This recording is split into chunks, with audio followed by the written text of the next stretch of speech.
विरार पश्चिमेला असलेल्या अर्नाळा गावात सोमवारी पहाटे दरोडा पडल्याची घटना घडली असून या दरोड्यात झालेल्या हल्ल्यात एकाच कुटुंबातील 3 जण गंभीर जखमी झाल्याची माहिती समोर येत आहे।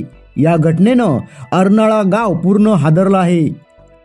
या घटनेबाबत मिळालेल्या माहितीनुसार विरारमधील अथर्व क्लासेसचे प्राध्यापक सचिन गोवारी यांच्या अर्नाळा येथील बंदरपाडा येथील घरावर सोमवारी पहाटे 3 वाजता दरोडा पडला। सचिन गोवारी हे क्लासेसमुळे ते आपल्या पत्नी व मुलांसह आगाशी येथे राहतात, तर गावातील बंदरपाडा येथील त्यांच्या घरी त्यांचे वयोवृद्ध वडील जगन्नाथ गोवारी वय 76, आई लीला गोवारी वय 72 तसेच बहीण नेत्रा गोवारी वय 52 हे राहतात। या तिघांवर दरोडेखोरांनी धारदार हत्यारांनी हल्ला करीत त्यांना जबर जखमी केले आहे। या घटनेचे रक्तरंजित फोटो समोर आले आहेत।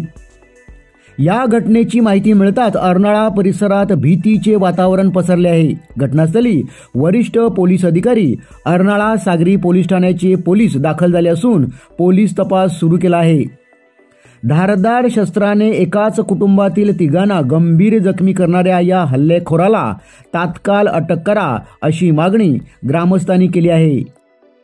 दरम्यान या घटनेचा तपास वेगाने सुरू असल्याचे पोलिसांमार्फत सांगण्यात आले आहे।